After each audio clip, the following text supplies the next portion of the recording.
البتہ یہ کہ حضرت جبرائیل کو ان کی اصل ملکی شکل میں حضور نے اپنی ان آنکھوں سے 2 مرتبہ دیکھا ہے۔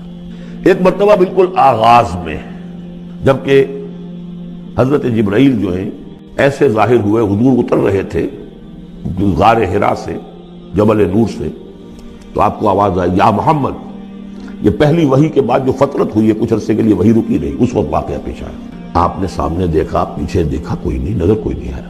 پھر تھوڑی دیر آپ چلے گئے، شاید مجھے کوئی دھوکہ لگا ہے، ایسی میں نے سنا ہے، کوئی آواز نہیں تھی۔ پھر آیا یا محمد، پھر دیکھا 2-3 مرتبہ کوئی نظر نہیں آیا، کچھ خوف سا محسوس ہوا۔ تیسری مرتبہ یا محمد، تو اچانک حضور کی نگاہ اوپر اٹھی، تو حضرت جبرائیل فرشتے کی جو اصل شکل ہے اس میں وہ تھے افق پر، اور پورا افق بھرا ہوا تھا۔ تو اصل ملک کی صورت میں حضرت جبرائیل کو حضور نے اس وقت دیکھا، اور ایک دیکھا ہے پھر عند سدرۃ المنتہا، شب معراج میں، جب ساتھ آئے ہیں لے جانے کے لیے انسانی شکل میں تھے۔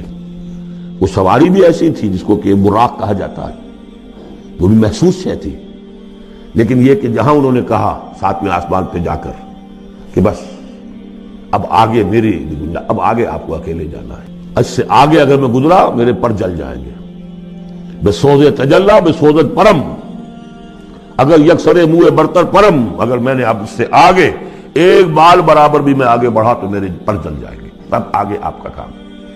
اس وقت بھی وہ ان کی اصل شکل میں ظاہر ہوئی، حضرت جبرائیل علیہ السلام۔ ما ضل صاحبکم وما غوا، تمہارے یہ ساتھی ہے لوگوں، یہ محمد نہ بہکے ہیں اور نہ بے راہ ہوئے ہیں، نہ بھٹکے۔ وما ينطق عن الهوى، اور یہ جو کچھ کہہ رہے ہیں اپنے جی سے نہیں کہہ رہے، خواہش نفس سے نہیں کہہ رہے۔ ان هو الا وحی یوحی، نہیں ہے یہ مگر وحی جو ان کی طرف کی جا رہی ہے۔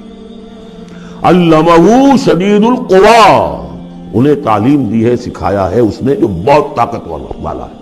یہاں حضرت جبرائیل ہیں جو مراد ہیں۔ علمہ شدید القوا، یہ قرآن کس نے سکھایا محمد کو؟ شدید القوا، ذو مرۃ، وہ بڑا زور آور ہے، فاستوی، وہ سیدھا ہوا، وہو بالافق الاعلی، اور افق اعلیٰ کے اوپر وہ محمد کو نظر آ رہا تھا صلی اللہ علیہ وسلم۔ ثم دنا فتدلی، پھر ذرا نیچے کو لٹکا، قریب آیا، فکان قاب قوسین او ادنی، اور پھر وہ اتنے قریب آ گیا کہ جیسے 2 کمانوں کا فاصلہ ہو یا اس سے بھی قریب۔ فاوحی الی عبدہ ما اوحی، پھر اس نے وحی کی اللہ کے بندے کی طرف جو وحی کی۔ وہ وحی کون سی تھی؟ وہ ہے اصل میں وحی رسالت۔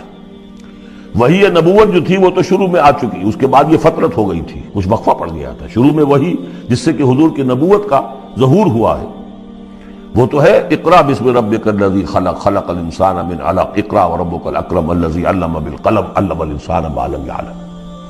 لیکن اب یہ سورہ مدثر کی آیات اس وقت نازل ہوئیں، یا ایھا المدثر، جب حضور گھر آ گئے اور پھر آپ نے اپنی اہلیہ سے کہا، خوف زدہ تھے، جو بھی منظر دیکھا تھا، ملک کی شکل، فرشتے کی شکل، اب وہ تو حضور ہی نے دیکھا جو دیکھا، ہم تو نہیں سمجھ سکتے کہ آپ نے کیا دیکھا، لیکن یہ کہ اس کے بعد آپ آئے، آپ نے کہا مجھے کمبل اڑا دو، لحاف اڑا دو، لحاف اوڑھ کر آپ لیٹ گئے، تو پھر وہ وہی یا ایھا المدثر قم فانذر وربک فکبر، اے لحاف میں لپٹ کر لیٹنے والے کھڑے ہو جاؤ اور خبردار کرنا شروع کر دو لوگوں کو۔ اور تمہاری اس دعوت کا نقطۂ آغاز تو انذار ہے، اور اس کا ہدف دنیا میں تکبیر رب ہے، رب کو بڑا کرو، اس کی بڑائی منواؤ، اس کی بڑائی نافذ کرو، اس کا نقشہ کھینچا گیا ہے۔ علمہ شدید القوی ذو مرۃ فاستوی وہو بالافق الاعلی ثم دنا فتدلی فکان قاب قوسین او ادنی فاوحی الی عبدہ ما اوحی ما کذب الفؤاد ما رأى، جو کچھ انہوں نے دیکھا ان کے دل و دماغ نے اسے جھٹلایا نہیں، یہ نہیں کہا کہ نہیں یہ کیا ہے۔ دیکھیے ایسا ہوتا ہے کہ کوئی غیر معمولی سی بات آپ دیکھیں تو ایک شخص ہو جاتا ہے میں خواب دیکھ رہا ہوں یا حقیقت دیکھ رہا ہوں۔ آنچی نہیں بیریم بیداریست تو یارب یا بے خواب، اے اللہ جو میں دیکھ رہا ہوں یا ہم دیکھ رہے ہیں یہ بیداری میں دیکھ رہے ہیں، یہ خواب میں دیکھ رہے ہیں، وہ غیر متوقع چیز۔ لیکن نبی کو کوئی شک نہیں ہوا، ما کذب الفؤاد ما رأى، یکسوئی کے ساتھ دل و دماغ اور جو بھی آپ کی آنکھ دیکھ رہی تھی ان میں کوئی کانفلکٹ نہیں تھا۔ ما کذب الفؤاد ما رأى فتمارونہ علی ما یری، تو کیا تم اس سے جھگڑتے ہو اس چیز پر کہ جسے وہ دیکھ رہا ہے؟ اقبال نے کہا نا کہ قلندر ہرچے گوید دیدہ گوید، جو شخص اپنا دیکھی ہوئی چیز بیان کر رہا ہے تم اس سے جھگڑ رہے ہو، تمہارے لیے تو وہ ایک غیب کی خبر ہے، اس نے تو دیکھا ہے۔ افتمارونہ علی ما یرا وَلَقَدْ رَآهُ نَزْلَةً أُخْرَىٰ، اس نے تو ایک مرتبہ اور بھی دیکھا۔ کہاں دیکھا؟ عند سدرۃ المنتہیٰ، شب معراج میں سدرۃ المنتہیٰ۔